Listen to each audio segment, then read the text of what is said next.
Esta es la carta a los Gálatas. Y voy a comenzar a leer a partir del versículo 16. Digo pues, andad en el Espíritu. Ya esto ya lo había dicho también a los romanos. No satisfagáis los deseos de la carne, porque el deseo de la carne es contra el Espíritu, y el del Espíritu es contra la carne. Y estos se oponen entre sí, para que no hagáis lo que quisierais. Pero si sois guiados por el Espíritu, no estáis bajo la ley. Manifiestas son las obras de la carne. Y ahora usted, si quiere, las puede ir contando para que usted se dé cuenta cuántas manifestaciones diferentes hay de la carne. Lectura que, por cierto, se leyó también el domingo a la tarde. Solamente la volvemos a repetir.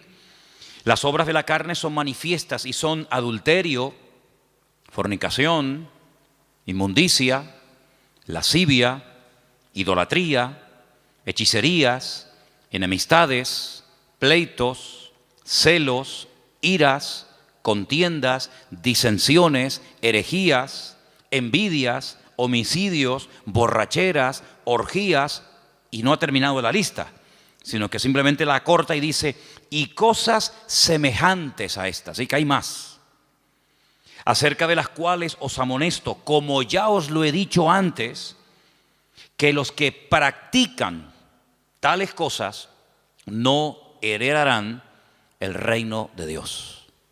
Y ahora cambia completamente el tono.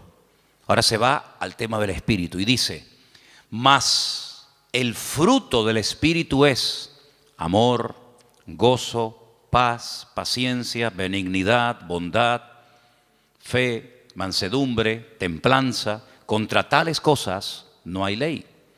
Los que son de Cristo han crucificado la carne con sus pasiones y deseos.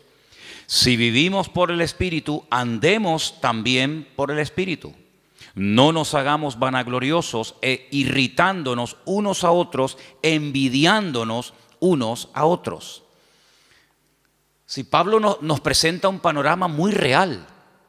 Pablo en ningún momento presenta a las iglesias que él pastoreó y fundó en su época como iglesias, como comunidades perfectas, donde no había celos, envidias, no había en definitiva pecado.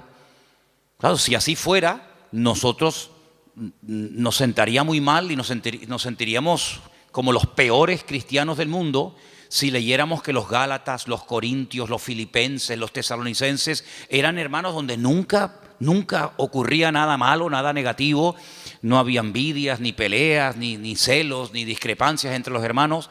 Pues nosotros al leer eso, si fuera así, diríamos, Señor, pero qué malos somos. Somos unos pésimos cristianos, porque mira cómo vivían nuestros hermanos del siglo I, sin criticarse, sin tener envidia entre ellos, sin haber competiciones, celos, divisiones, ¿verdad? Sin embargo, el panorama es todo lo contrario. Es todo lo contrario. Mire, si fuéramos a la primera iglesia, a la iglesia primitiva, la iglesia madre, la iglesia de Jerusalén, una iglesia, pues imagínate tú, estaban allí todos los apóstoles, todos los discípulos del Señor, atendiendo, pastoreando la iglesia. De los 12, eran 11, porque uno, todos sabemos que se quitó la vida, Judas, pero el resto estaban allí. Ahí estaba Juan, estaba Tomás, estaba Pedro, estaba Santiago. Así que los mejores maestros, los mejores pastores, testigos presenciales de los milagros y de las enseñanzas del Señor. Algo increíble, una iglesia próspera. Dice la Biblia que no había necesitados entre ellos, no había necesitados. No había gente de clase alta, de clase baja, gente con un poder adquisitivo tremendo, gente que los pobrecitos no tenían ni para comer. Dice que entre ellos no había necesitados. ¿Y cómo solucionaban este problema? Porque en las iglesias hoy en día se ven muchas diferencias. Gente que está muy bien, gente que no está tan bien, gente que le sobra de todo, gente que le falta de todo. Pues ¿cómo es posible que en aquellos tiempos el Señor diga, y está escrito, y eso ha sido inspirado por el Espíritu, lo cual no es ninguna exageración ni mentira, que en la iglesia no había ningún necesitado? Bueno, pues muy fácil, muy fácil. Dice la Biblia que los que tenían mucho vendían, se desprendían de su patrimonio y lo repartían a los que no tenían. Dice, pero bueno, es que eso es lo que dice la Biblia. que los que tenían propiedades, no todos tenían propiedades, evidentemente, pero los que tenían propiedades, los que tenían un patrimonio muy grande, lo vendían y no se lo quedaban para ellos, sino que dice que lo repartían, lo ponían a los pies de los apóstoles y ellos sabían a qué familias y a qué hermanos y cómo y cuándo repartir, de tal manera que dice que no había. De puertas para afuera, en el mundo, en la calle, habría, imagínate tú, mendigos, necesitados, pero dice que en la iglesia no había necesitados entre ellos, sino que todos tenían todas las cosas en común. Entonces, claro, muchas veces la gente dice, pero hermano, las cosas que se leían en la Biblia, aquellos milagros, aquellos acontecimientos tremendos, hoy en día no se ven. Hombre, evidentemente, ¿cómo se van a ver? Si la vida de los cristianos no tiene absolutamente nada que ver, nuestras vidas, con eso de la propiedad privada y con eso de la privacidad, etcétera, etcétera, nuestras vidas no tienen nada que ver con la vida que aquella gente llevó, por lo menos durante un tiempo. Y uno dice, una iglesia tan bendecida, con tantas enseñanzas, con los apóstoles, con milagros, porque mira que había milagros allí, milagros que a veces ocurrían hasta sin pedirlos, sin querer. Pedro dice que un día iba al culto y cuando él iba caminando, claro, uno proyecta la sombra y dice que la sombra, ni siquiera imposición de manos, ni oración directa, sino su sombra. Dice que cuando pasaba y caía por encima de los enfermos, eran sanados. La sombra de una persona, la sombra. Eso no lo hemos visto nosotros nunca. Y no sé si alguna vez lo veremos. Pero en aquellos tiempos era normal. Y cuenta la palabra que incluso había gente que vivían lejos, ya un poquito más adelante en los tiempos del apóstol Pablo, cuando ya era un apóstol. Y dice que había personas que vivían lejos, incluso que tenían problemas con demonios terribles, y Pablo se quitaba una prenda de su ropa, un pañuelo, lo que fuera, y se lo mandaban a través de un familiar o de un vecino o de un amigo, y cuando se lo ponían encima aquella persona se sanaba, era liberado. Unas cosas increíbles, ¿no? Increíbles. Multitudes se convertían, un día 3.000, otro día 5.000, los cultos de oración eran diarios, dice que todos los días subían a la hora tercera, a las 3 de la tarde, la hora de más calor, pues no había siesta, sino la siesta era culto de oración todos los días. Iban a entrar a la iglesia y la gente pedía y oraban por ellos y ya entraba. Imagínate tú, empezar el culto ya con sanidades y milagros y aún no había empezado el culto. Una iglesia increíble. ¿No te hubiera gustado formar parte, aunque sea un tiempito, de esa iglesia? ¿No te hubiera gustado escuchar? ¿Quién predica el jueves? Juan, el discípulo amado. ¡Wow! Y el domingo por la tarde, Pedro y Santiago. Y el próximo jueves, Tomás. Y el siguiente, una gloria increíble. Pero ¿cuál fue el primer problema de esa iglesia? ¿Cuál fue el primer problema? ¿Económico? No, porque no tenían problemas económicos. Porque ya ellos sabían cómo solucionar los problemas internos de la iglesia. Ellos sabían perfectamente, oye, no llega para tal. Pues no pasa nada, si no llega, yo tengo una casa, la vendo, pum, y con eso se paga no sé qué. Oye, que ahora no tenemos para no sé qué. No pasa nada, tengo un terreno. Ellos sabían perfectamente cómo solucionar los problemas económicos. Entonces, ¿cuál fue el problema de la iglesia? Si no fue económico, si no fue falta de crecimiento, si no fue mala doctrina, mala enseñanza o herejías, ¿cuál fue? Murmuración. ¿Cómo? ¿Pero cómo se pueden murmurar? ¿Cómo se pueden criticar unos a otros los hermanos en semejante iglesia? ¿Y por qué murmuraron? Porque cuando llegaba la hora de la comida, que por cierto, comían todos juntos porque era una especie de gran comunidad, pues no sé, dice que las viudas que eran de origen judío, parece, no sé si es algo que realmente era así, pues eran criticadas por otras viudas que dicen, mira, a ella le has puesto 2 chuletas, a mí me has puesto una sola. Yo veo en el plato de ella que le has puesto 3 papas, a mí me has puesto 2 y las de ella son muy grandes, las mías son muy chiquititas. ¿Cómo puede ser que una iglesia tan bendecida y tan próspera y tan impactante y tan de todo, el primer problema que registre la Biblia fuera murmuración? Pues ese fue el primer problema de la congregación. Y de ahí nace la idea de nombrar diáconos, ayudantes, colaboradores, que cuando llegue la hora de la comida, pues ellos sean los que distribuyan y se evite este problema en la congregación, porque no vamos a permitir que por la comida y por la murmuración se frene el avance y se estropee el buen ambiente espiritual que hasta hoy hemos tenido. Y entonces dijeron, vamos a nombrar 7 hermanos de confianza, 7 hermanos que los vamos a poner como diáconos, que se van a encargar a partir de hoy de solucionar este tema. porque nosotros no nos vamos a poner ahora a servir las mesas. Lo nuestro es otra cosa, lo nuestro es la palabra, la oración, tener comunión con el Señor, atender espiritualmente al pueblo, pero ahora si nos vamos a poner a dar de comida a miles y a miles de personas, se nos va el día en esto y al final no cumplimos con lo que teníamos que cumplir. Pero claro, pusieron unos requisitos. Dice que tenían que ser hombres llenos del Espíritu Santo, de fe y de buen testimonio y sabiduría, para servir las mesas. Pues si eso eran los requisitos de los diáconos, ¿cómo tenían que ser los apóstoles y los pastores en aquella época? Yo creo que muchos de los que somos pastores hoy en día no podríamos ser ni diáconos en la iglesia primitiva, porque ponían el listón tan alto, era algo tan elevado que pedían para que una persona pudiera atender las mesas, que tú imagínate lo que tenían que pedir para ser pastor, algo realmente increíble. Así que vemos que el problema de la carne y del espíritu ya surgió en el seno de la primera iglesia, en la iglesia primitiva. Imagínate 2000 años después, imagínate 2000 años después. Si viendo y viviendo en aquel tiempo y en aquel ambiente y aquella atmósfera de gloria, de bendición, de un mover de Dios espectacular, donde todo lo que ocurría era genuino. Las cifras que se dan no son aumentadas, no se estiran las cifras.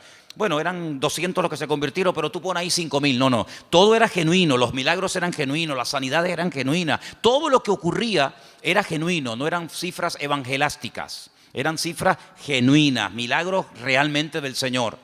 Si eso ya ocurría en aquella época, imagínate hoy en día cuando nuestro nivel de santidad, nuestro nivel de espiritualidad no tiene absolutamente nada que ver con el de nuestros hermanos de los primeros siglos de la era cristiana. Entonces vemos que el problema dentro de la iglesia fue la carnalidad. Ahora, oraba y le pedía al Señor, Señor, tiene que haber algún cuadro, tiene que haber algún pasaje en la Biblia para que este tema que estamos tratando últimamente de la carne y del espíritu, de vivir en victoria o vivir en derrota, nos resulte lo suficientemente gráfico como para captar lo que más o menos quiere decir la Biblia cuando habla de la lucha continua entre la carne y el espíritu. Y hay un pasaje extraordinario. Hay un pasaje increíble y lo vamos a leer esta tarde y vais a ver cómo al entender ese pasaje vais a poder entender mucho más lo que me refiero cuando hablo de la carne y del espíritu. Vamos al primer libro de la Biblia, al primero, que se llama Génesis, capítulo 25. En Génesis capítulo 25 vamos a leer una historia muy conocida, pero de la cual vamos a extraer muchísimas lecciones para poder entender mejor la lucha entre la carne y el espíritu. Génesis capítulo 25, voy a leer a partir del versículo 19. ¿Lo tienen, hermanos? Muy bien. Dice así la palabra del Señor, presta atención, hermano. Estos son los descendientes de Isaac, hijo de Abraham. Abraham engendró a Isaac. Y era Isaac de 40 años cuando tomó por mujer a Rebeca, hija de Betuel, arameo de Padán Aram, hermana de Labán, arameo. ¿Cuántos datos en un solo versículo? La edad, el nombre del padre, el nombre del hermano, un montón de datos, todos muy importantes. Quédese con esta cifra, 40 años tenía cuando Isaac se casa. Y entonces dice en el versículo 21, y oró Isaac al Señor por su mujer, que era estéril, y lo aceptó el Señor y concibió Rebeca, su mujer. Y los hijos luchaban dentro de ella y dijo, si es así, ¿para qué vivo yo? Y se fue a consultar al Señor. Y el Señor le respondió y le dijo, 2 naciones hay en tu seno y 2 pueblos serán divididos desde tus entrañas. El uno será más fuerte que el otro y el mayor servirá al menor. Esa es la palabra que el Señor le da a esta mujer atormentada. Esta mujer que lo está pasando realmente mal. porque tiene una batalla, tiene una guerra dentro de su vientre. Entonces ella dice, Señor, si estar embarazada es esto, yo no quiero vivir, yo no quiero seguir adelante con este embarazo, quítame la vida. Y entonces ella se va y se refugia en el Señor y le dice, Señor, explícame qué es lo que aquí está pasando. Seguramente ella habrá hablado con otras mujeres, incluso a lo mejor, vete tú a saber, con alguna mujer que también estaba embarazada como ella en aquel tiempo. Y seguramente alguna le habrá dicho, oye, pues yo no sé, yo no te entiendo porque a mí no me está pasando nada de lo que tú estás diciendo. Entonces ella cuando se va a consultar con el Señor no es porque está un poquito mareada y tiene vómitos por la mañana temprano cuando se levanta y pierde el equilibrio y está cansada. No, ella está harta. Ella lo está pasando francamente mal. Pero va a consultar, va a buscar palabra de Dios. No va a quejarse, no va puerta por puerta, sino que ella va al único que le puede decir qué es lo que está pasando. Ella va al Señor y desahoga su alma delante del Señor y el Señor le habla y le da una palabra tremenda. Mira, no llevas uno, llevas dos. Y son dos pueblos. Y están peleándose desde tu vientre. Y siempre será así. Y el mayor servirá al menor. Y entonces ya ella más o menos entiende qué es lo que está pasando. Seguimos. Versículo 24. Cuando se cumplieron los días para dar a luz, he aquí había gemelos en su vientre. Ya se lo había dicho el Señor, que había dos, no uno. Luego, aquí vemos que la primera parte de la palabra, no llevas uno, sino llevas dos, se está cumpliendo. Cuando ella vio salir uno y vio salir al otro, ella seguramente habrá recordado lo que el Señor le había dicho. Dos, llevas dos, no uno, dos. Luego, si la primera parte de la palabra se ha cumplido, prepárate porque la segunda también se va a cumplir. ¿Cuál es? Que se van a llevar como el perro y el gato. Que el mayor va a terminar sirviendo al menor. Que están divididos, enfrentados, peleados desde el vientre, ya están peleándose. Imagínate cuando sean grandes. Entonces dice en el versículo 25 que salió el primero. Dice rubio, ahora hablaremos acerca de eso. Y era todo velludo, como una pelliza. Y llamaron su nombre Esaú. Fíjate que en el versículo 25 dice, y salió el primero. Ahora tendría que decir el siguiente versículo, y salió el segundo, ¿sí o no? Pues no dice eso. Cuando sale Esaú dice, salió el primero, pero cuando sale el otro hermano, dice el versículo 26, después, no dice el segundo, dice después. Salió su hermano, trabada su mano al calcañar de Esaú, y fue llamado su nombre Jacob. Y era Isaac de edad de 60 años cuando ella los dio a luz. Yo les dije que en el versículo 20 dice cuántos años tenía cuando se casó. 40. Y al final del versículo 26 dice cuántos años tenía cuando fueron padres. 60. Es decir, que durante 20 años intentaron ser padres y no pasaba nada. Dice la Biblia que ella era estéril. Pero Isaac sabía perfectamente que para Dios no hay nada imposible. Porque Isaac es el resultado de una oración de fe y de una intervención sobrenatural de Dios sobre su madre. Porque ustedes saben que los padres de Isaac fueron Abraham y Sara. Y la Biblia dice que eran gente muy mayor. Ella era de 90 y él de 100 años, tú imagínate. Y para colmo, ella también dice la Biblia que era estéril. Luego, humanamente hablando, entre la edad y el tema de la esterilidad, imposible. Pero él vive. Él sabe que su madre fue sanada cuando su padre oró por ella. Luego, ahora otra vez, se repite por segunda vez en una mujer, en una matriarca, el mismo problema que Sara, es estéril. Y se volverá a repetir en la siguiente generación, en Raquel, sabemos, ¿no? Era Sara, era Rebeca y era Raquel. 3 generaciones seguidas de mujeres estériles, pero mujeres sanadas por el poder de Dios. Una generación le daba ejemplo a la otra y la otra a la otra y así sucesivamente. se pasaban la fe de unos a otros. Por eso dice que era la fe de Abraham, la fe de Isaac, la fe de Jacob, el Dios de uno, el Dios de otro, el Dios de otro, ¿verdad? No se aprendían cosas en una primera generación y luego no llegaban esa segunda y se terminaba diluyendo la bendición, sino que la bendición iba de menos a más. Date cuenta que, por ejemplo, Abraham ora, Dios sana a su esposa y tiene uno. El hijo nace y ora por su esposa y tiene dos. Y nace el tercero, que sería el nieto, en este caso el hijo de Isaac, y en vez de dos, tiene 12 varones y una hembra. Luego la bendición siempre va de menos a más. Ahora, fíjate qué curioso, 40 años tenía cuando se casó, 60 cuando fue padre. Quiere decir que durante 20 años no hay registro en la palabra de que Isaac orara por este tema. Esta es la primera vez que encontramos a Isaac orando por un tema familiar. Esta es la primera vez que la Biblia dice que Isaac se paró y dice, lo hemos leído en el versículo 21, Isaac oró al Señor. Si ustedes leen antes de este versículo, en capítulos anteriores, no dice absolutamente nada.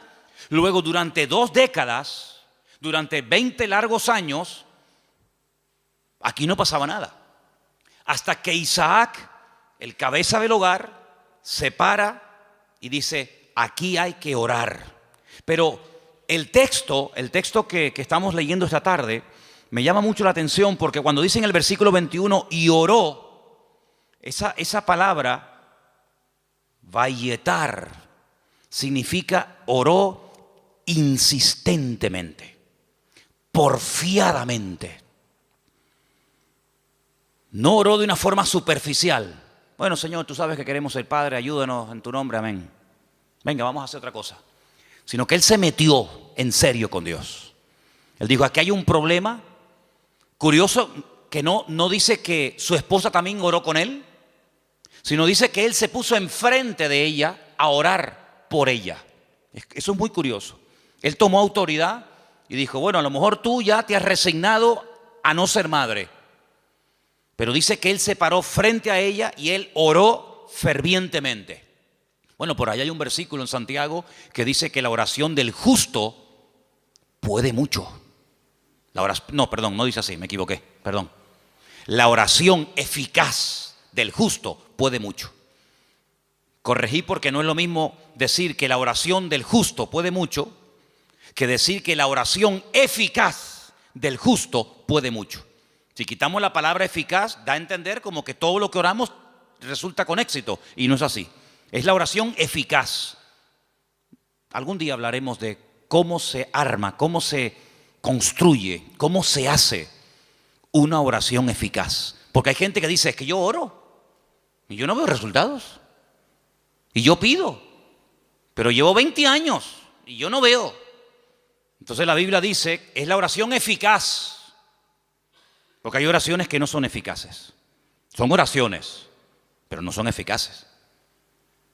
Y una vez conté aquí que Alejandro Magno tenía en su guardia personal un grupo, creo que eran como de 400 y pico mujeres, que las llamaban las amazonas, que eran mujeres que se cortaban un pecho, amazonas, con un solo pecho, se quitaban un seno, porque eran las mujeres que tenían que protegerlo a él, era su guardia pretoriana, por decirlo de alguna manera, era su seguridad privada, personal.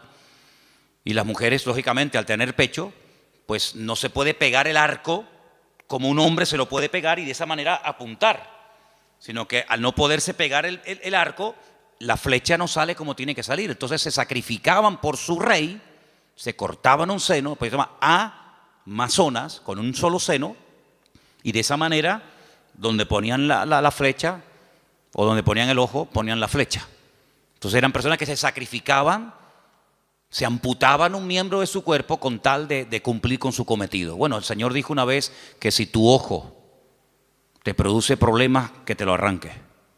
O si tu problema no está en los ojos, sino en las manos, pues arráncatela o córtatela. Porque mejor es entrar tuerto, ¿no? Se dice tuerto, ¿no? Mejor es entrar con una sola mano que no entrar. Entonces, si hay algún miembro de tu cuerpo que te está causando problemas, pues ya sabes lo que tienes que hacer. Si lo quieres tomar simbólicamente o lo quieres tomar literalmente, tú verás Pero tú tienes la responsabilidad de cortar, de quitar de tu vida todo aquello que te está impidiendo obtener resultados. Sea mano, sea ojo, sea televisión, sea internet, sea móvil, sea amigo, sea novia, sea novio, sea vecino, sea vecina, sea perro, sea coche, sea moto, sea deporte, sea lo que sea, sea lo que sea. Cuando hablamos de acerca del ojo, no es que necesariamente me voy a arrancar el ojo, porque puedo seguir viendo por el otro. Entonces, estamos en la misma. Sino es todo lo que entra, porque dice la Biblia en Eclesiastés, cuando describe el cuerpo humano, ustedes saben que hay una descripción del cuerpo humano desde la cabeza hasta la coronilla, desde la coronilla hasta la planta de los pies. Cuando él llega a la parte de la visión, él dice que son las ventanas. Las ventanas. Y el Señor dijo, si tu ojo es bueno, si lo que tú ves, si lo que entra por las ventanas es bueno, todo tu cuerpo estará lleno de luz. Pero si tú abres la ventana, que son los ojos son las ventanas del alma. Con el alma tú la alimentas con lo que ves. La carne se alimenta con lo que ves. De hecho, lo que ves es lo que después la carne desea. Entonces, de ahí viene el refrán, ojos que no ven, corazón que no siente, ¿verdad? Entonces, cuando tú tienes las ventanas abiertas, pues tienes que saber seleccionar, porque hay cosas que mejor no verlas. Exactamente es con la mano. La mano es, digamos, el miembro que habla acerca de lo que hacemos. Los ojos lo que miramos, lo que deseamos, lo que anhelamos, donde ponemos la visión, que después nos lleva a la acción, de la visión a la acción. Pero la mano representa la acción en sí misma.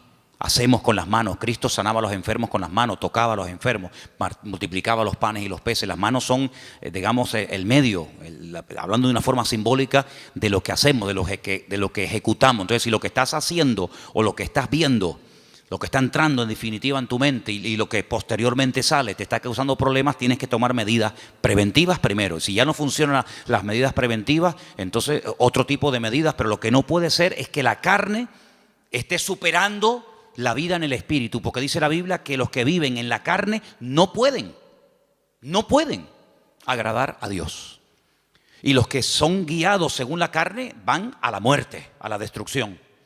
Por lo tanto, hay esa lucha que vemos desde el vientre de la madre de esta mujer, de Rebeca, con estos dos hijos. Ahora, después dice, en el mismo versículo 21, cuando yo he dicho vayetar, significa orar porfiadamente, insistentemente. En el mismo versículo, cuando dice, y aceptó el Señor, ¿lo veis? Es la misma palabra, pero se pronuncia de una forma diferente, vayater. Vayater, vayatar, vayater. Se escribe igual, pero las vocales se ponen diferentes. ¿Y saben lo que significa eso? Aquí se ha traducido por aceptó el Señor. Aceptó el Señor. Significa que convenció a Dios. Dicho de otra forma, Dios se dejó convencer por la oración de Isaac. Es increíble. Dios se dejó convencer. A ver, ¿qué quieres? Presenta argumentos. Preséntame argumentos. ¿Por qué quieres ser padre? No tenemos la oración de Isaac. Solamente tenemos el hecho de que oró Isaac al Señor y el Señor dijo, está bien. Pero la oración que hizo Isaac al Señor, qué pena, no la tenemos. ¿Te hubiera gustado que estuviera ahí?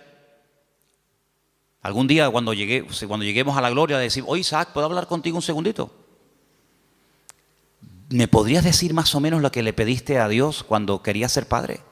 Sí, mira, le dije esto y esto y esto. Tienen que aprender hebreo, si no, no pueden hablar con él. No, son bromas. Pero tuvo que orar de una forma que dice que convenció a Dios. Dios dijo, me has convencido. Ya está, problema solucionado. Fíjate, si en vez de haber esperado de los 40 años que se casó, a los 60, yo pregunto, si hubiera orado a los 2 años de casarse, de esa manera como oró, ¿no hubiera el Señor respondido? Por supuesto. Si hubiera orado cuando tenía cuando tenía 45, 50 años, los gemelos podían haber nacido antes. Pero no hay registro en la Biblia de que Isaac orara a esa edad, con esa intensidad y con ese fervor. Pero si hay registro en la Biblia, a los 60 años, cuando él ora, el Señor se deja convencer.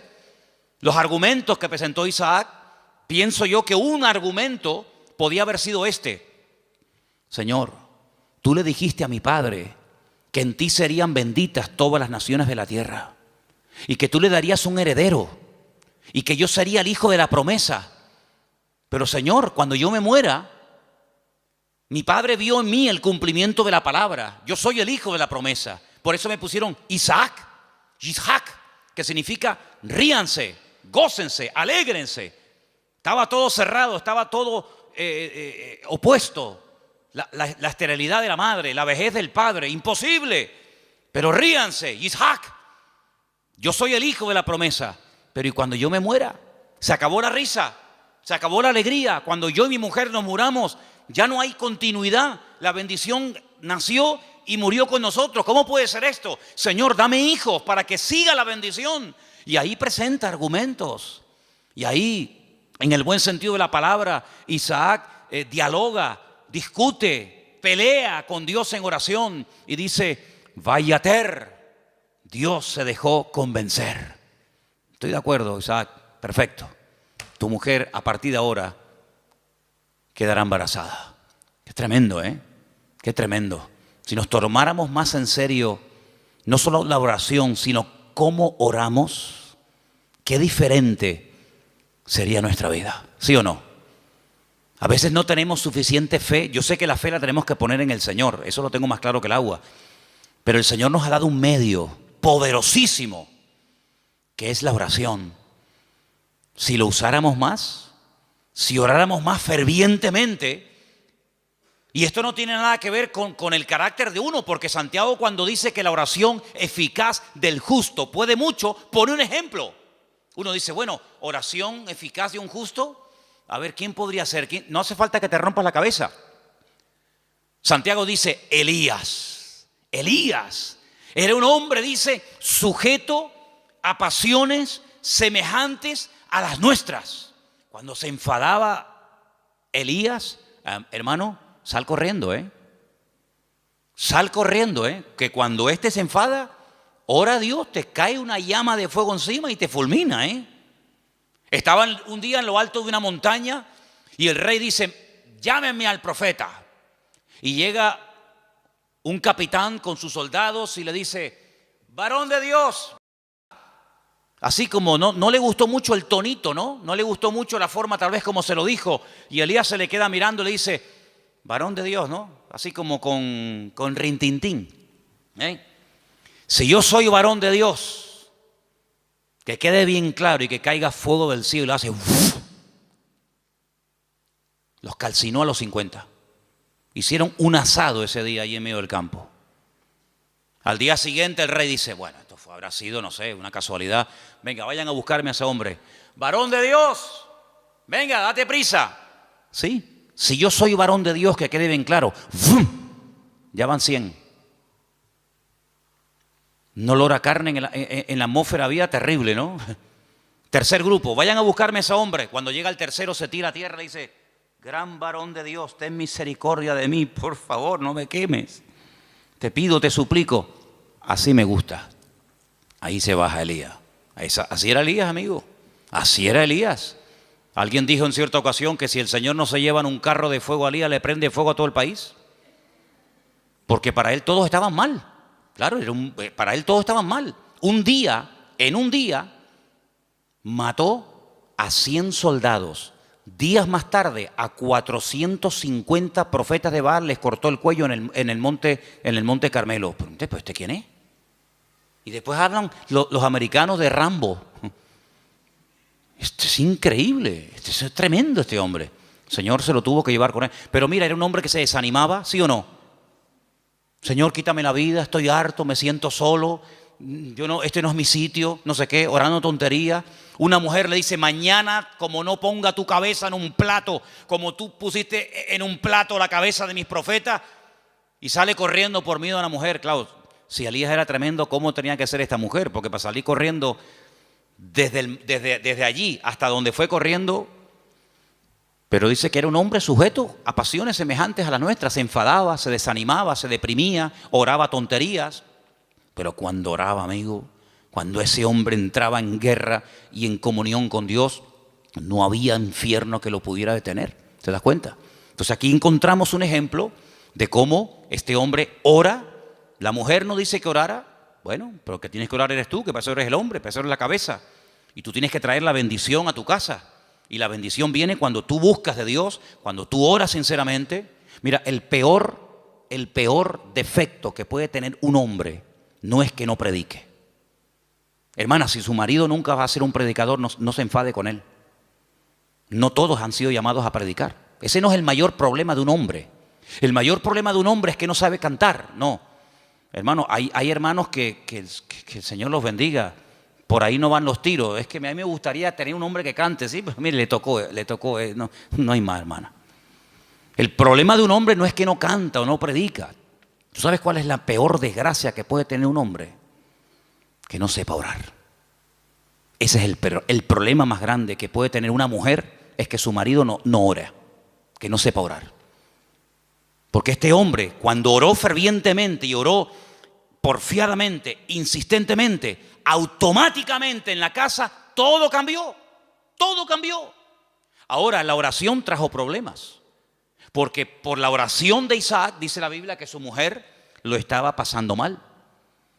Pero ella, ¿qué fue lo que hizo? Lo que le enseñó su marido: vete a hablar con el Señor, déjate de quejarte, vete a la cámara secreta, y allí en la cámara secreta abre tu alma delante del Señor. Y el Señor le dio una palabra tremenda. A muy pocas gentes el Señor le da palabras específicas para sus hijos, y a ella se los dio.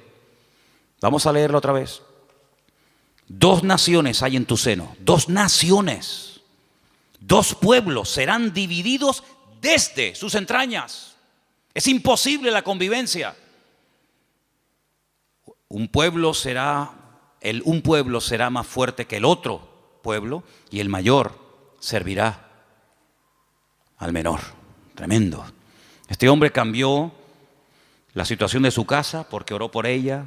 Ahora, lo que me llama la atención, lo decíamos hoy en casa, que cuando su papá, cuidado con esto, cuidado, porque hay cosas que se transmiten a través de lo físico, de lo genético, pero también hay cosas que se transmiten de generación en generación por la vía espiritual.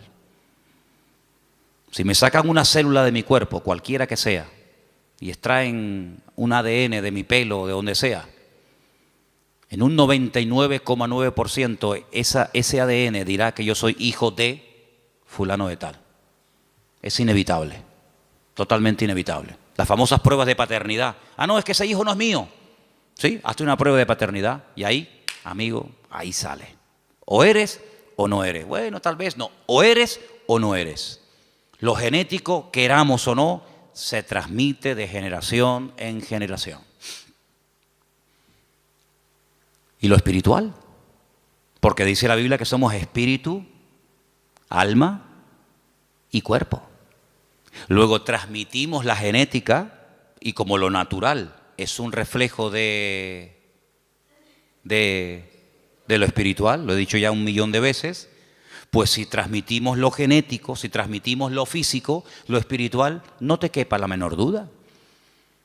Por ahí podríamos un día hablar largo y tendido sobre este tema. Dice la palabra de Dios que tal la madre, tal la hija. ¿Sí o no? Eso dice la Biblia. Tal la madre, tal la hija. No dice tal el padre, tal el hijo. Eso no lo dice. Pero la Biblia se dice tal la madre, tal la hija. Así que mamá, ten cuidado que le estás transmitiendo a tus hijos. Porque la madre transmite mucho más a los hijos de lo que te puedas imaginar. Mucho más a veces que un padre. ¿Qué te parece? La responsabilidad es tremenda. Así que si hay aspectos negativos espiritualmente hablando de tu madre o de tus antepasados, métete en la habitación con el Señor y que Dios corte todo eso lo antes posible. Para que no seas tú una víctima de cosas del pasado. Aunque un día hablaremos más detenidamente sobre todo esto. Pero lo que quiero decir con todo esto es que él no tomó una sierva. Él podía haber dicho, bueno, ¿qué hizo mi padre cuando oró y no venía yo, vaya, no nacía yo? ¿Qué hizo mi padre? tomó una sierva. Era la costumbre de la época. La costumbre, no lo bíblico, no lo correcto. Por dejarse llevar por la costumbre, resulta que hasta el día de hoy estamos pagando las consecuencias de aquello. Porque no fue una palabra dada por el Señor como ahora el Señor le está diciendo a Rebeca lo que le está pasando, sino que fue una costumbre. Cuando la señora de la casa no podía tener hijos, o bien porque fuera estéril, o bien porque fuera demasiado mayor, la costumbre era una criada, la criada de la señora, la criada de confianza de la casa, pues podían tener relaciones sexuales, el amo con ella, y ese hijo que naciera se consideraba hijo legítimo del matrimonio. De hecho, había prácticas que a la hora de parir se ponía una debajo y otra arriba, y las dos hacían como que estaban pariendo, y no, era toda una historia, ¿no? Isaac podía haber dicho, bueno, pues yo voy a hacer lo mismo. Él no hizo eso, porque él aprendió que imitar lo que otros hacen para obtener resultados no es lo correcto. No hay que imitar lo que hacen otros, y mucho menos tomar costumbres y aplicarlas como si fueran principios bíblicos. Tú no tienes que imitar a nadie. Es que mi padre lo hizo, pero eso no significa que tú lo vas a hacer. Mira, hay un momento en la vida de Isaac en el que él tiene la tentación de hacer lo mismo que hizo su padre. No con la criada, ya eso lo dejamos bien claro, porque Isaac prefirió esperar en Dios 20 años que precipitarse y adelantarse, como hizo su padre con Agar, y fue un desastre. Que al final saben que tuvo que expulsarla, al hijo, etcétera, etcétera. Pero hay un momento en el que él quiere bajar a Egipto, porque su papá bajó a Egipto. Y entonces el Señor lo para y le dice, no, tú no bajas a Egipto. Entonces no tengas la tendencia de imitar, de copiar, de hacer lo que otros hacen, porque en ese caso le resultó favorable, o tuvo algún éxito, o tuvo alguna bendición. Dios no es un Dios de métodos, es un Dios de principios. ¿Cuántos dicen amén?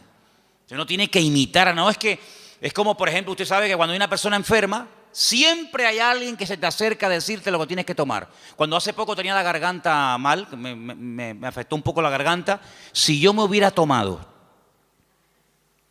todo lo que me dijeron, me hubieran envenenado. Me hubieran envenenado. No, tienes que tomarte tomillo con un poco de orégano y con una cuchara y una yema de huevo.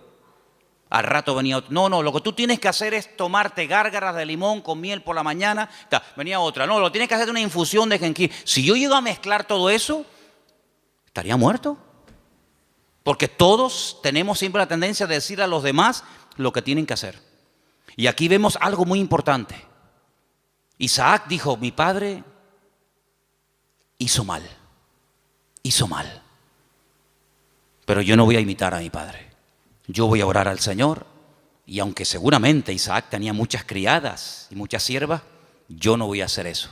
Y eso se lo transmitió a su mujer, de tal manera que ella, cuando está mal, lo que hace es lo que su marido le ha enseñado. Vete a orar y el Señor te dirá lo que tienes que hacer. ¿Cuántos dicen amén? Tremendo, este pasaje me gusta muchísimo. Así que no toma el ejemplo de su padre, pero ahora vamos al versículo donde dice que los hijos luchaban dentro de ella. Dentro de ella. Hay otra versión que dice se agitaban. Hay una palabra un poquito extraña en hebreo que es vayitrosasú, algo así, que viene de la raíz ratz, que significa correr, destrozar, aplastar. Se estaban matando los hermanos en el vientre de la madre. No es que decía, échate un poquito para allá, como por las noches, ¿no? Cuando estamos durmiendo, sobre todo cuando hay calor, ¿no? Los matrimonios, cuando hay calor, que dice, échate para allá. Cuando hace frío, dice, échate para acá. No es que quedamos, para allá o para acá, pues depende de la estación. Échate para allá, échate para acá. No es que estaban ahí incómodos, ¿no? ¿Verdad? Sino que se estaban matando. Querían salir los dos antes de tiempo. Se estaban aplastando, se estaban dando una cuerada entre ellos tremenda. Ahora, tú imagínate tener dos, si ya uno es complicado, imagínate tener dos que se están matando y peleando el uno al otro. Bueno, el otro día me contaron algo, yo no sé si será verdad o no, pero dice que una madre embarazada denunció a su hijo antes de nacer, porque le estaba dando un mal embarazo. Lo denunció. Y dice que un juez aceptó la denuncia y que cuando salga niño, no sé, lo llevarán a comisaría o le pondrán a la esposa, yo no sé. Denunció al hijo porque le estaba causando problema al embarazo. Oye, hay que estar de verdad. Después dicen que nosotros estamos locos, pero el mundo está, bendito sea Dios. Denunció al bebé que aún no ha nacido. Imagínate tú, su propia madre. Pórtate bien, que te portes bien, que no te muevas. Imagínate dos peleándose ahí, matándose y pellizcándose y pegándose puñetazos. Es que hay dos dentro. Y uno es completamente diferente al otro. Y ahí es el cuadro que yo estoy utilizando esta tarde para reflejarles la realidad de la batalla que hay entre la carne y el espíritu. Uno tendría que sentirse tan mal como se sintió Rebeca cuando hay esa batalla interior dentro de nosotros entre la carne y el espíritu, que no nos queda más remedio que ir a hablar con Dios y desahogarnos con el Señor. Ella no dijo, bueno, esto es normal, sino cuando en nosotros hay esa guerra, como decía Pablo, Romanos capítulo 7, léanlo, es un capítulo tremendo. Pablo abre su corazón, Pablo se quita la careta y dice, hermanos, lo que quiero hacer no lo estoy haciendo. A veces hago cosas que no quiero hacer. Miserable de mí, ¿quién me librará de este cuerpo de muerte? Lo que quiero hacer no lo hago, hago lo que no quiero y hay una ley dentro de mí. No le eche la culpa a fulano, a mengano. Hay una ley, hay algo dentro de mí. Es esa ley que la carne se rebela contra el espíritu contra la carne, igual que Jacob y Esaú, que se mataban y se pegaban el uno al otro. ¿Y qué hizo Rebeca? Se fue a hablar con el Señor. Eso es lo que deberíamos de hacer cuando nos sentimos mal, cuando queremos orar, pero no quiero orar. Cuando quiero leer la Biblia, pero no me da la gana de leer la Biblia. Y cuando quiero que Dios me bendiga, pero ya no quiero saber nada de Dios, me tiene cansado. Y cuando quiero ir, pero ya no quiero ir. Cuando hay esa lucha, no te resignes y digas, bueno, seré que soy raro, seré que soy un bicho extraño. No. Lo que tenemos que hacer es lo mismo que hizo Rebeca. Señor, ¿qué pasa? ¿Qué me está pasando, Señor? Háblame, ayúdame. Porque si no me ayuda, quítame la vida. Porque esto no es vida ni es nada. No lo dijo, pero casi probablemente estuvo tentada a decir, es que yo estaba mejor antes que ahora. Yo estaba mejor antes cuando era una mujer estéril, sin hijos, que ahora que tenía que estar saltando de alegría por estar embarazada. Pues antes yo vivía y me sentía mejor que ahora. Ahora que me has bendecido, esta bendición me está trayendo unos problemas terribles. No dijo todo esto, lo estoy diciendo yo, a ver si me entienden. Pero ¿cuántas veces puede pasar por nuestra mente? ¿Cuántas veces nos pueden cruzar los cables por nuestra mente y decir, ¿y ahora qué? Ahora, y lee la Biblia y vas a la iglesia y no sé qué, y te das cuenta. El diablo es tremendamente cruel con nosotros y nos hace ver un panorama irreal, pero lo pinta de tal manera que parece que es real. Tremendo. Ya se lo dijo el Señor, solamente te quiero pedir una cosa, que te postres y me adores. Y si lo haces, mira qué fácil, te postras, me adoras y ya está. Te doy todos los reinos de la tierra. Y el diablo lo que quiere, detrás de toda tentación, detrás de todo ataque, siempre está lo mismo. Claudica, tira la toalla, ríndete. ¿Y qué es rendirse? Es darle la razón al diablo. Pero dice la Biblia, sométete a Dios, resiste al diablo y huirá de vosotros. ¿Cuántos dicen amén? No dice, no, yo me someto a Dios y el diablo huye. Es que no dice eso.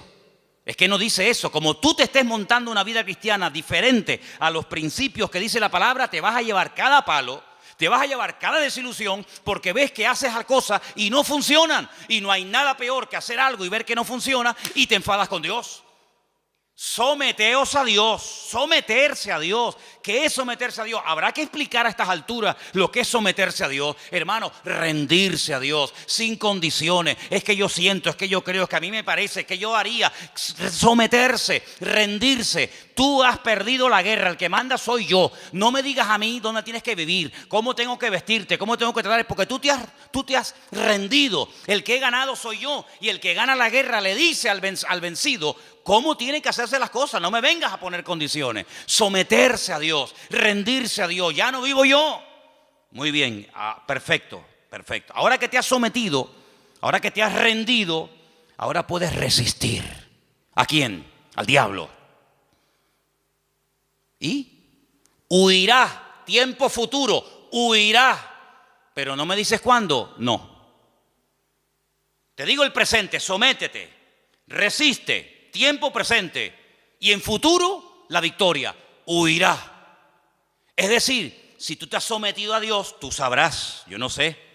Si tú te estás sometiendo a Dios diariamente, porque no es que me sometí el domingo pasado y durante toda la semana hago lo que me da la gana. No, me someto el lunes, me someto el martes, me someto el miércoles, me someto cada día, cada instante de mi vida. Si yo me estoy sometiendo, yo tengo que resistir el lunes, el martes, el miércoles. Y si no se ha solucionado el problema, si no ha huido el enemigo, si no se ve un rayo de luz en el horizonte, ¿qué hago? Pues quiere decir que tienes que seguir sometiéndote a Dios y resistiendo, sometiéndote y resistiendo. ¿Hasta cuándo? Hasta que huya. Ese es el objetivo, hacer huir al enemigo, ¿sí o no? Cuando tú te montas en un avión, imagínate que te vas de aquí a Madrid y por el camino dice, señorita, una preguntita por favor. ¿Estas turbulencias es normal? Sí, es normal. ¿No me podría dejar usted a mí por el camino, por favor? ¿Cómo? ¿Cuánto tarda esto? 2 horas y media. ¿2 horas y media? No, yo no. No, dígale al chofer que en la próxima parada me bajo. Menos mal que no hay timbre en los aviones. Si hubiera timbre, ¿cuántas veces le darían la paliza al pobre piloto? Para, aquí me quedo. No, tú tienes que llegar hasta el final, porque tú saliste de un sitio para llegar a otro. Y en la vida cristiana no hay paradas intermedias. Saliste y no volváis atrás, dice la Biblia. El Señor le dijo al pueblo de Israel, no hagan otra vez nunca este camino de vuelta. Yo los he sacado de allí para llevarlos a la tierra de prometida, la tierra que fluye leche y miel. No se les ocurra nunca más, ni a ustedes, ni a vuestros descendientes, hacer el camino de vuelta a Egipto, porque no hay marcha atrás. Y en la vida cristiana dice que el que pone la mano en el arado no puede mirar atrás, porque si pongo la mirada atrás, el surco no sale derecho, sale todo torcido, y eso es un desastre, Por lo tanto, vemos en este pasaje que se oró, se obtuvo resultados, pero lo que queremos hablar con todo esto es de la diferencia de Esaú y de Jacob para después darnos cuenta de lo que es la carne y de lo que es el espíritu. Serían divididos, separados, enfrentados desde el vientre de su madre. Es decir, convivencia cero, imposible. Cuando hace años, ¿se acuerdan los que estaban? Algunos todavía no saben esto, pero cuando estábamos en el puerto de Veracruz y en una de las casas que hay allí, ¿se acuerdan ustedes que vinieron aquellos santeros? Eran cubanos, total, ¿qué más da? Pero eran cubanos. Hubieran sido japoneses, pues digo, santeros japoneses, aunque nunca me imagino un santero japonés, pero bueno. Vinieron aquellos santeros japoneses y lo primero que me dijeron el primer día, dice, venimos a por ti, por tu casa, por tu iglesia, por tu ministerio, vamos a destruirte. Ya. Yo miré así para que no hubiera ningún hermano y me escuchara. Porque algunos cuando a lo mejor vieron a Cristo volcar las mesas y se sacó el cinturón, dijeron, ¡ah! El Señor se enfadó. Sí, se enfadó, porque hay momentos para enfadarse. Entonces el Señor volcó las mesas y lo volcó correctamente. No se equivocó. ¿Ustedes creen que se equivocó el Señor? Lo hizo todo perfecto. Pues yo le dije a aquello, digo, ay amigo, ustedes no saben dónde han caído. Y una serie de cosas más. Entramos en guerra. Claro, entramos en guerra. Mataron palomas. Me iba por las mañanas allí, tenían todo el patio lleno de huevos, de plumas, de sangre, un pavo degollado, velas negras, cocos, no sé qué. Y yo digo, tú sigue haciendo lo que quieras. Sí, haz lo que quieras. Como si quieres matar una piara de cochinos aquí en el patio, me da exactamente igual. Y el Señor me dio una palabra orando una noche en el muro allí en Jerusalén. Y me dijo, de aquí a poco se irán y no los verás nunca más. Mirarás y el malo ya no estará y nunca más lo verás. ¿Qué te parece? Entramos en guerra, se fueron, no como vinieron. Cuando alguien viene a hacerte daño no se va igual que como vino. No. En el mundo espiritual no, en el mundo puede ser, pero en el mundo espiritual cuando alguien viene a hacerte daño no se va igual que cuando vino, se va peor, se va dividido. Dice, por un camino viene y por 7 se marchan. Sí, la reacción a nuestro favor siempre es en contra del enemigo, evidentemente. Y llegó un día en el que yo dije, ya está, se acabó. Uno de ellos me llamó aparte y me dice, ¿puedo hablar con usted? Ya cuando a mí me hablan de usted, yo digo, qué curioso. Ya me habló de usted. Y me dice, ¿por qué no llegamos a una convivencia? Así me dijo, esa fue su palabra. ¿Por qué no llegamos a una convivencia? Y le dije, jamás en mi vida, por encima de mi cabeza, yo jamás conviviré con ustedes. Hijos del diablo, les dije. Que vienen aquí ustedes a hacer daño. Convivencia en absoluto.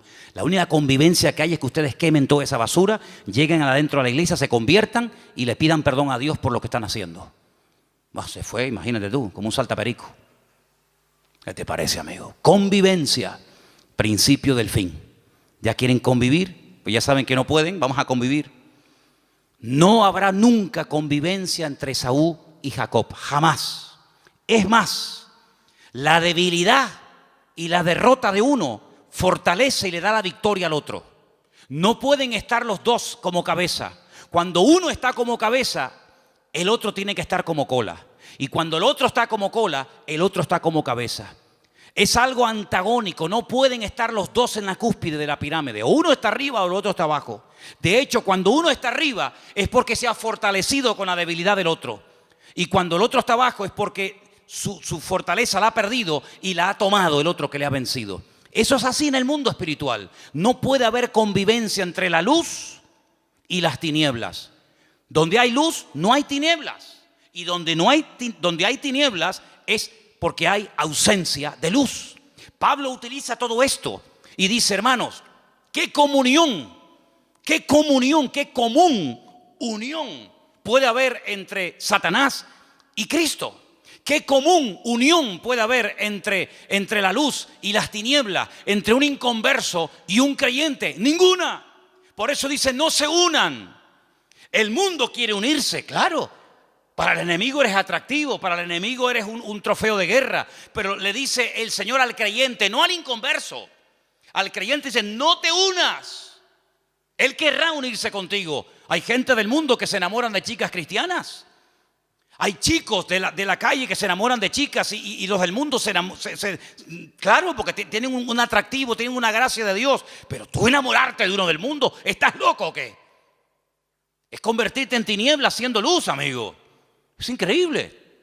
No hay ningún tipo de convivencia y por eso lo que el Señor le está diciendo a esta mujer, a Rebeca, es que no habrá convivencia ni dentro ni fuera, ni cuando son chicos ni cuando son grandes. Y cuando los dos nacieron, dice la Biblia que uno era de una manera y otro era de otra. Es decir, natural reflejaba lo distinto que eran el uno del otro.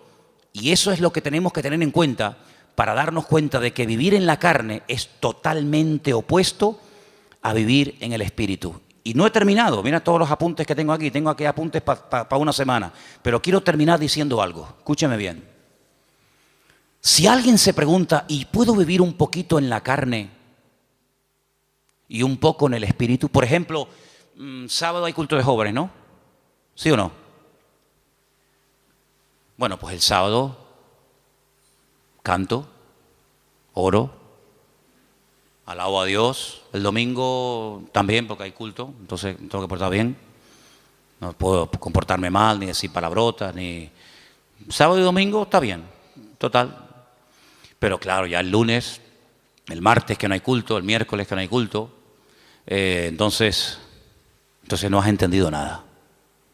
Porque no se puede convivir, no se puede vivir en la carne y en el espíritu. Hubo un hombre en la iglesia de Corinto que estaba dentro de la iglesia, dentro del cuerpo de Cristo, pero estaba viviendo en la carne. ¿Sabéis el caso, no? Dice la Biblia que el pecado que estaba cometiendo, cuando Pablo se lo comenta, dice, oye, pasa esto y esto. ¿Cómo? Dice, lo que ese hombre está haciendo, el pecado que está cometiendo, ese perverso, lo llama así la Biblia, perverso, que viene de pervertido. Dice, ni los del mundo lo practican. Ni los del mundo están viviendo en tanto desorden como ese que se llama hermano, pero se ha metido dentro de la congregación y no tiene nada que ver con una vida de un cristiano. Pablo dice, yo ya lo tengo claro. Bíblicamente dice, yo ya he juzgado ese caso. Yo ya lo he juzgado. Juntaos vosotros con mi postura, con mi espíritu, con mi determinación y cogerlo y sacarlo de ahí. Entréguenselo a Satanás para que destruya la carne, a ver si su espíritu se salva. Una cosa increíble. Entonces le dijeron, mira, ven para acá, aquí no puedes venir más. Te estaba acostando con la mujer de su marido, de su padre, que a lo mejor no era su madre, pero podía ser la madrastra. Estaba teniendo relaciones sexuales con la mujer de su padre. Y Pablo dice, pues, pero eso, ni en el mundo se hace eso. Ni en el mundo se comentan esos pecados. Cójalo, dice que lo echaron fuera para que Satanás lo zarandeara, lo sacudiera. Cuando tú sales de la iglesia, el diablo te dice, ven.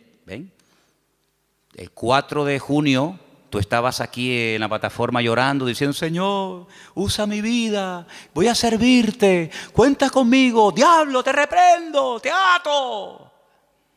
Y el diablo escuchando. El diablo dice, hoy está eufórico, hoy está animado, le tocó el mensaje, está potente. Espérate la semana que viene. Cuando estás, no voy a más a la iglesia, estoy desanimado. No sé qué. El diablo dice, ven para acá. ¿Qué me dijiste tú el otro día por la tarde?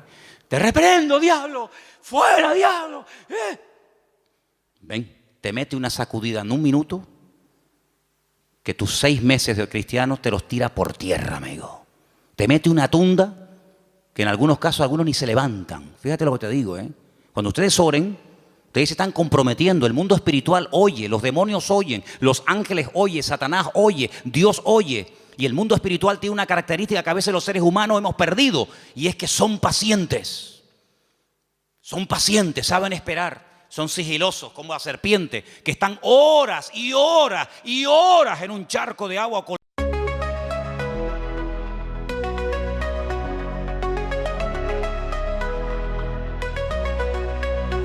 In the haze of neon dreams, I wander through the night, lost in a sea of stars where your whispers take flight.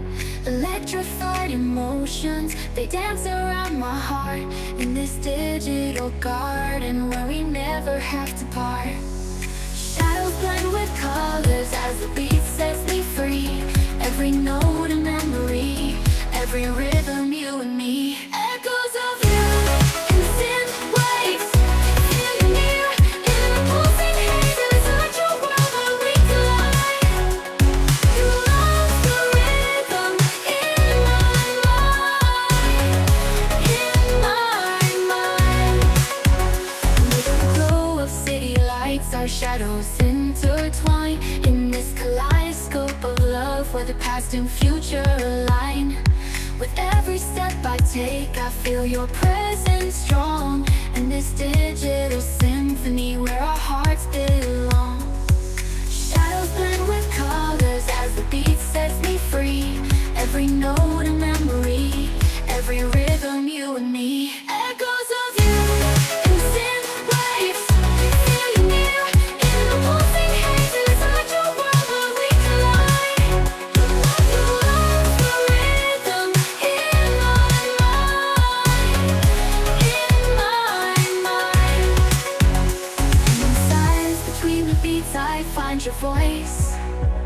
In the flicker of the lights, I see your choice. Together in this dream we'll never fade. In the echoes of our love will always stay. Echoes of you in the synth waves, feel you near in the pulsing haze. It's such a world where we collide. You love the rhythm in my mind. Music fades away in the quiet of the night. You echoes stay with me in the softest light. In this digital garden where our love resides. In the echoes